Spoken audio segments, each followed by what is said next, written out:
Worthy is the Lamb, Jesus.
Okay, we've had this before, guys.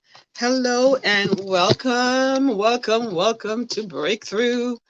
And we're having some technical difficulties, but I wore a robe just to show us that as we talk about breakthrough tips, tools, and insights, and we are talking about the 4 keys to unity and success, I wanted to bring this to you or to come to you in a robe to let you know that in life, we have to make decisions, right? We can desire to look good, but we can become so settled in our comfort zone that we choose not to do anything about it. So today we're having some technical difficulties with my system. And I thought to myself, why not show my audience what I'm talking about when I talk about having the keys to desire, to success and unity. Now, one of the keys is we need to, one, have a desire, and two, make a decision.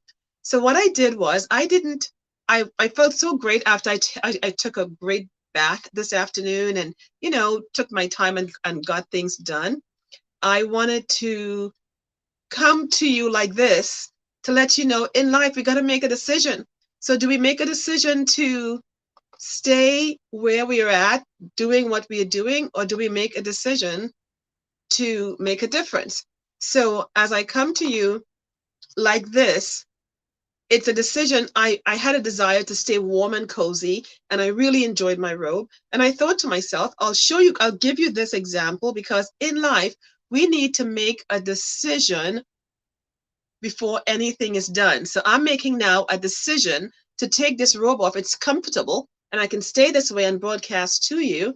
But is that what I really want? No. The objective is we want to make the right decisions at the right time in order to accomplish our purpose. So I take the robe off because when I present to you, I want you to be focused on what I'm saying and not what I'm wearing. So I am sharing that with you. And if you begin to have 2 streams, it may be deliberate as I try to get my system up. That's another thing. You need to get a new computer. That's a decision I need to make. Nonetheless, for the last couple of weeks, we have been talking about 4 keys to unity and success. And one of the things we spoke about was that we need to have a desire, then make a decision. And then there are 3 other keys that I need to share with you. I began last week by sharing the 3rd key was love. But before I go there, I want to tell you a little bit about myself. I am Sharon Joseph. I am from Breakthrough, where I share tips, tools, and insights for life.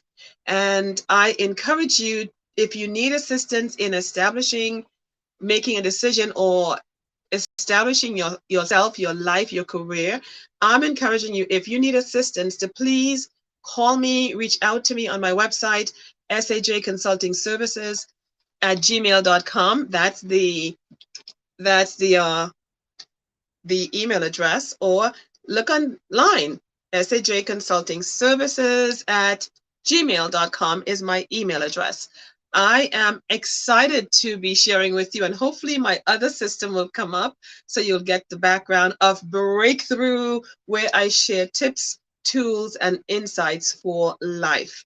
Now, I shared several stories with you about the importance of having a desire and making a decision. And I shared one story that I'd always remember. I was working on Wall Street and about to go up to the 50th floor for a meeting, and I got on the elevator and I didn't press anything. And someone else who came in after me, they pressed 1. I was on 37. I wanted to go up to 50. But guess what? I ended up going down to 1 first before I went up to 50. And I'm sharing that with you to say this. I had a desire to go up to 50. I ended up going down to 1 because I did not make a decision to press the floor I wanted to go to. So know this, in order to be successful, you not only need to have a desire to do something or go someplace, you also need to have or make a decision to do something about it to get to where you want to. Okay, so my system on this system came up, so I will probably turn this one off if I can. I'll just take the video off. How about that? Of that one. And I'll continue sharing on this one. So bottom line is, we need to make a decision in order to be successful. So in talking about the 4 keys, we spoke about the fact that everything, you must have a desire, a one, that burning desire to get something or do something. And when you do that, the next thing to do is, because having a burning desire and doing nothing doesn't help you, the next thing you need to do is make a decision. What do you want to do? Where do you want to go? Making that decision will take you to your next level. Now, what are some of the other things I spoke about? Let me get comfortable here. Some of the other things I spoke about was the fact that we have everything within us to accomplish our goals, do the things we need to do now. We have everything within us right now. I share that story too because of my own past experience growing up as a child. I stuttered terribly, and people teased me and bullied me in school, and it was devastating. I remember running to the bathroom and crying and coming back. And it was a painful, so let's just put it that, but it was a painful situation at that time. My point is, that could have marked my entire life, but I chose not to let it impact me in that way. I chose to deliberately do things to move myself from where I was to where I am at now. Again, it's all about making a decision. When I introduced these 4 keys, 2Ds plus LMF, it occurred to me that that's the walk I've been walking all my life. I desired to speak better instead of stuttering through my entire life. And I made a decision to do something about it by joining Toastmasters, by going to training courses, and giving up my small savings as a teenager to learn more about how I can improve my public speaking skills. Here I am today because of a decision I made some how many ever years ago. So too with you. So I just wanted to remind you, in whatever you're doing, you need to make a decision in order to get to the next step. Well, first you have a desire, but you need to make a decision in order to get to your next step of love and of success and unity. And talking about the next step is love. So yes, you need to love. And I know that many people think that love is like a taboo subject in our society, especially in business. But can I tell you, love is the one thing that will get us from where we are right now to our next level. Love, the ability to be unselfish in what we do and how we do it, is what will take us to where we want to go in life. I used to share this story, and it's relevant now when I do training programs, the fact that you cannot help someone go up a ladder. You cannot push someone up a ladder without you going up that ladder too. Think about it. Every step you make, every time you push them up, you are going up a step as you push them up. So eventually you will get up to where they are. And we got to remember that our destiny our path is very different than someone else's path. So even that person you may be helping go up a ladder, your path is very different than theirs. And I challenge people not to be jealous of someone else because you don't know what they did to get where they are. For me, I'm here today because I chose to read a Bible, to learn to enunciate words like Shadrach, Meshach, Abednego. I use a dictionary as well because all of the words were broken into syllables. That helped me to become the person I am today. There's nothing for me to be so proud of that I can't share or that I need to be above. I am still learning. I am still growing. So if we can know that in the process of becoming successful, we need unity within ourselves. We need to be united in our desires in order to make a decision. So before you can unite with anyone else, you need to be first united with yourself. Before you can boast about your success, it's funny how this is flipped. So unity in self before unity in groups. Success in self before success in group. You need to be, because success takes an unselfish part of you to share with others. You loving is very unselfish. You cannot be selfish and expect to truly love and love the way you ought to love and get the things you need to get. So first, remember that desire must be from you. The decision must be from you. And that means that you must be united within yourself to have a desire, then make a decision, and also have a desire to love, meaning be unselfish. Help other people go reach their goals and see what happens to your goals. So just a reminder, true love does not have a reason. True love does not have a reason. I want to remind you of that. True love does not have a reason. And I'm not sure why something, oh, I guess taking the video off there took the video off here as well. So I guess I'll have to keep both on, since without one, the other is showing blank. It's almost like having a podcast instead of a video cast. So, okay, so I hope this is okay. I am not sure how this video will turn out, but I hope in the end you still get the essence of what I'm talking about. So the last thing I mentioned was that true love does not have a reason. Love is the absence of self. So stay with me as I continue this little journey with you, okay? Remember, true or genuine love is not embarrassed to sacrifice self for the benefit of others. True love, genuine love is not embarrassed to sacrifice self for the benefit of others. And I'm not sure what I just did, but I'm really hoping that this broadcast goes through.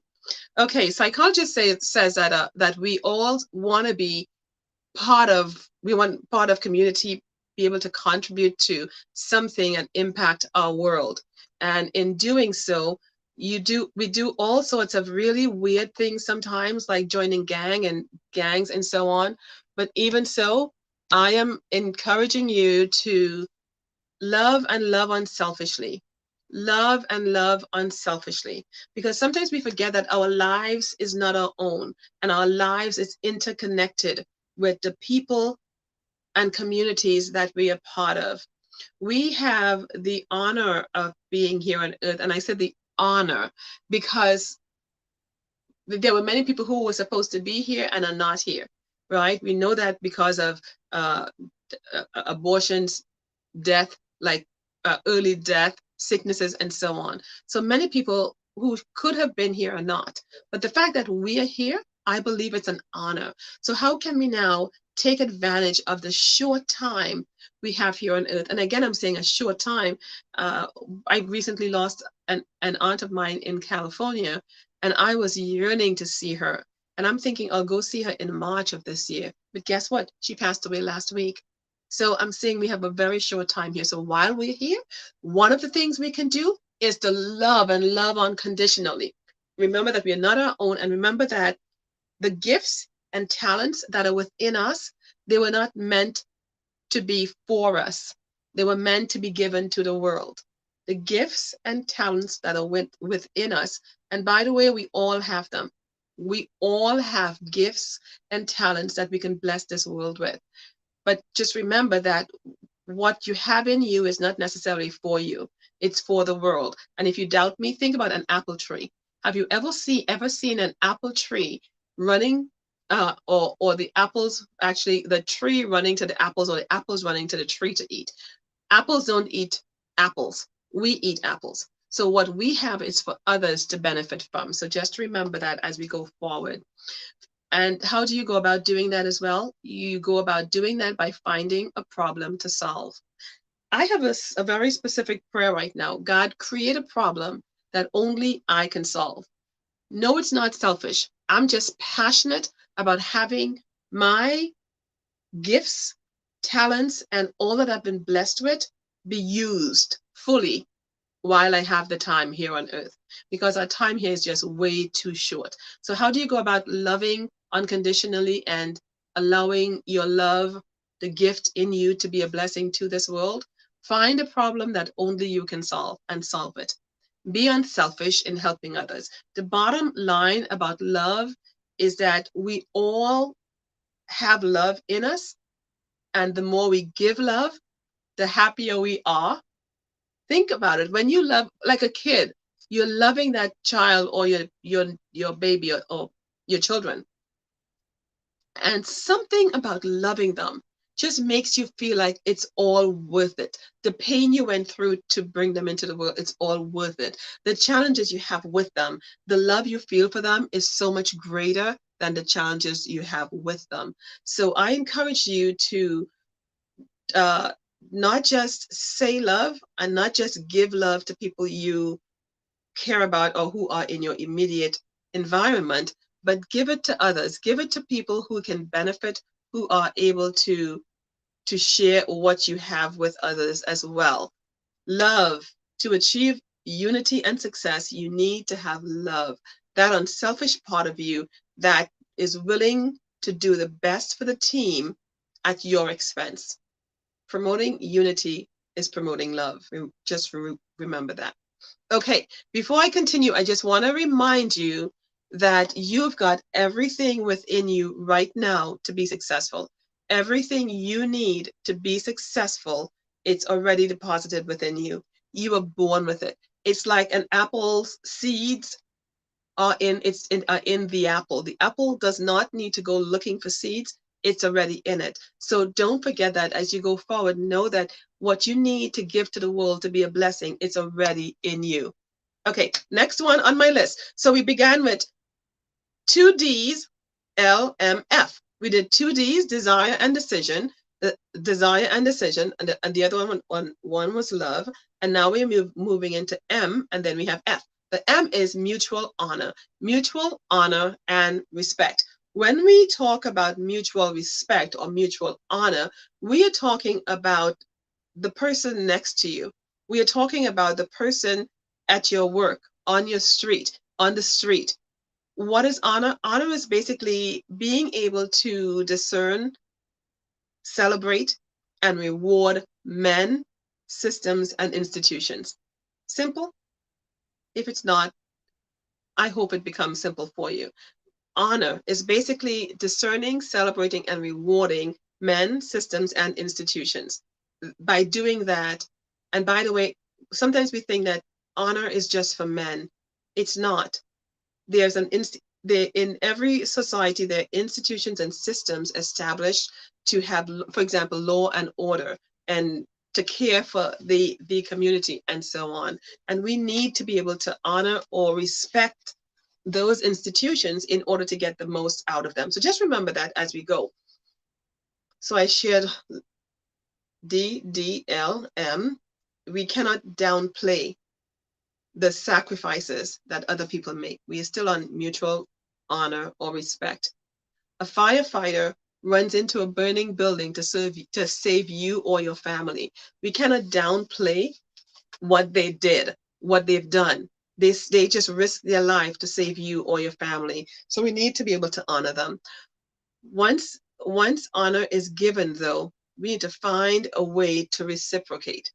So if someone honors you by saying, you know, Sharon, you do a really great program, despite whatever challenges you have behind the scene, the next thing to do is to, one, give honor back. And giving honor, it's not always some big plaque or some great speech. It could just be a simple thank you. I appreciate your thoughtfulness. That is also appreciated. Why don't we see more about honor? Okay, let's talk a little. Why don't we see more people honoring each other? Because many times we downplay people that we ought to be honoring and celebrating. I hope that from today you will recognize and honor those people that you ought to honor. Honor must be mutually reciprocated.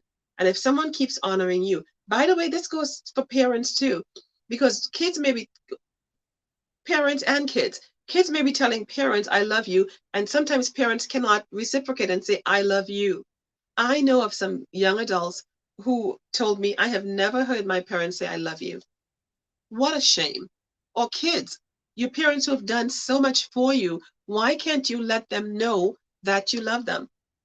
So think about that as you go, and know this: mutual honor and respect, it it shouldn't be taken for granted. And we don't always see the value of it, but it's so valuable. By you honoring people, they would want to go out of their way to bless you. Think about it. Also, do you ever dishonor or criticize someone that you honor? No. When you honor someone, you respect them. So remember that honor comes out of gratitude. So think about all the things you can be thankful for and honor the person who is giving, who has allowed you to be thankful about that. This is Breakthrough. On Breakthrough, I share tips, tools, and insights for life with you. I help you live and lead with passion and purpose, or passion for your purpose. And we've been talking about the 4 keys to establishing unity and success. And the final key is forbearance. I have learned this from one of my amazing mentors.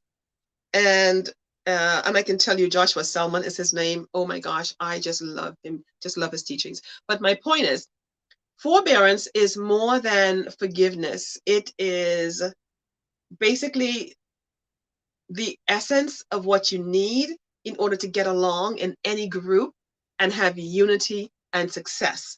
The Bible says that offense will come for as long as we live and we are human beings or dealing with human beings. Offense will come. We've all offended someone, or we've all been offended by someone else, right? Life is full of offenses. However, when offense comes, I am urging you to forgive. Why? Because when you and I forgive, we do it for our own health.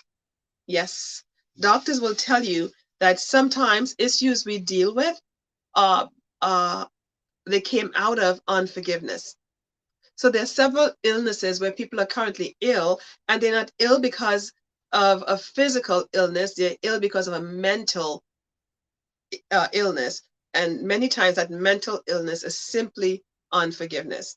Now, what does forgiveness have to do, or unforgiveness have to do with forbearance and what we are talking about? Because people can misconstrue forbearance with forgiveness, and they're very different. If you hurt me, bumped me, hit me, or did something that made me embarrassed, and you're sorry about it, you'll come and say, hey, Sharon, please forgive me. And I will, because I tend to have prepackaged forgiveness for people. And that's all excellent, wonderful, and important.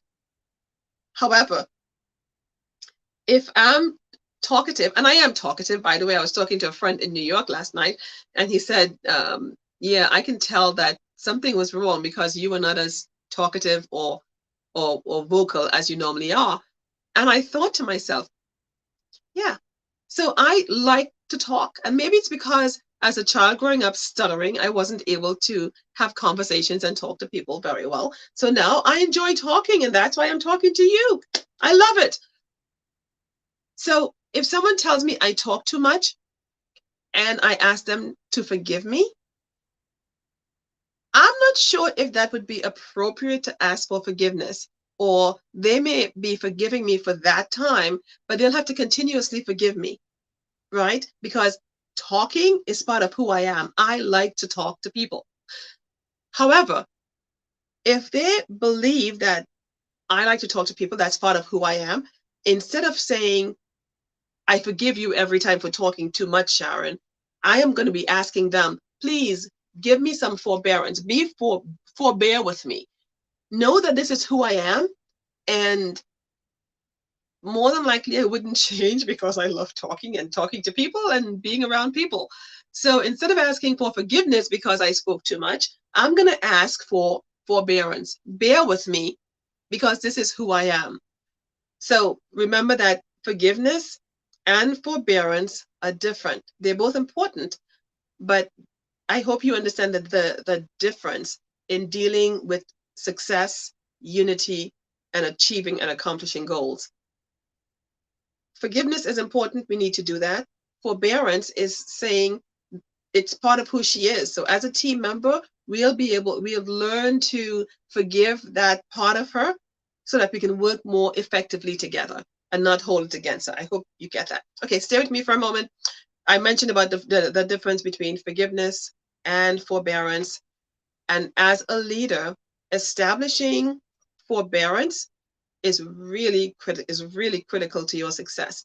Again, forgiveness is different than forbearance. Establishing forbearance in a team or a family in order to be successful is really critical. We need to be able to establish systems that would accommodate for others' weaknesses in our families, in our own lives, and in the lives of others. We need to be able to establish systems that will accommodate for others' weaknesses. So yeah, that I think is so important, because many times we say, well, she is too X, Y, or Z, and we don't allow people to be who they are, and then we try and stifle their operations, and then the success of the team doesn't always happen well. Okay, as a leader, I mentioned that this forbearance is critical, right? For example, you just hired someone with let's say a special or limited ability. You shouldn't expect them to operate as a full capacity person or a fully able person, right? And I mentioned me, if I'm talking too much and my spouse is saying I'm talking too much, I'm not expecting him to forgive me for talking too much, because that's just part of who I am. I'm asking him to be forbearant with me as his talkative spouse.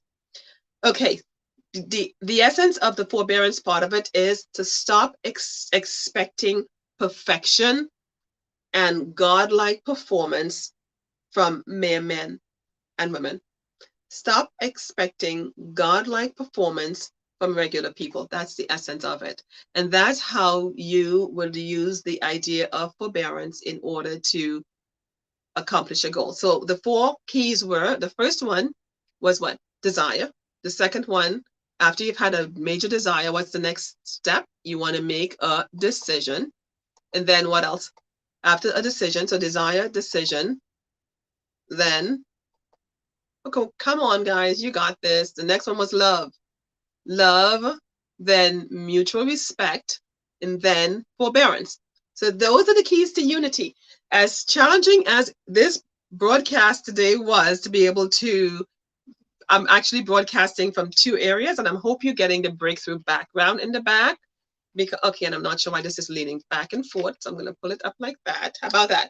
So the essence of this this broadcast for the past couple of weeks has been to share with you the importance of unity in order to be successful, or unity and success. And before you can be united with anyone else, you must first be united with yourself. So how do you do that? Once you have a desire for something or to do something, you need to also make a decision in order to do it and do it well. So remember those. And now I'd like to say thank you for joining me for this series. I'm about to start a new series for the month of February, and I'm encouraging you to be part of it because it's going to be exciting. Okay, so I think I'll be focusing a little bit because it's Black History Month, and I want to be in line with what's going on. But there's so much more to share with you, and I will tell you that next week. I'll post it this week and share it with you. But before I leave, I want to say a brief prayer for you. I just want to thank you, first of all, for sticking with me and being part of this broadcast. Thank you. And now, Father, I just want to thank you. Thank you for all that you've done and is doing in our lives. Thank you for life, health, and strength. Thank you for safety and your provisions, even with this pandemic still wreaking havoc in many people's lives. Father, we just want to say thank you because you've kept us and you've kept our family members.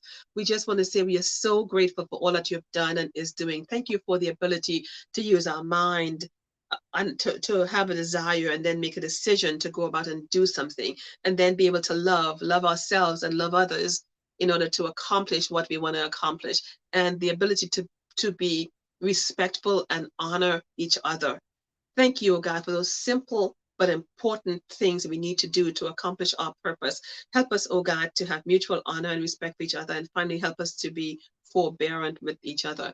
We thank you for this series, 2Ds, LMF, 2Ds, desire, decision, love, mutual honor, and forbearance. We thank you for bringing us through this series. Father, many people may be going through some really, really challenging times now, and I am asking you, oh God, to be with them, establish them, heal where they're hurting, heal sicknesses, heal, oh God, families, marriages, relationships, heal people, and allow us to live with love, with unity. Help us to live with forbearance. Help us to make decisions that will impact not just our lives, but our families and the people around us for good. We thank you for your faithfulness towards us and towards our family members. Grant us peace, love, hope, and the ability to forgive those who hurt us. Grant us your grace to appreciate and honor our family members and our friends, and lead us, oh God, in every aspect of our lives. Bless us to be a blessing. Bless us and then help us to be a blessing to others. We ask all of these things in Jesus' name. Amen. I'm your host, Sharon Joseph, and this is Breakthrough. Slightly different today, but grateful that we were able to still come to you live when systems just crash at the last minute. So thank you for being here, and I will see you again next week, same place, same time. Remember this, your mind is your most valuable asset. Every thought, every desire, every decision you'll ever make starts in your mind and in your heart. So once you have a heart's desire, the next thing is you make a decision from your mind. So actually heart and mind goes together in having desires and making decisions. So ensure that you make the right decisions for the right reasons, and know that you are made for greatness. You were made for greatness. So don't forget that. Until next time, same place, be blessed, and I'll see you soon. Okay, let's hope I get this right now by ending this broadcast. I think I did. See you next week.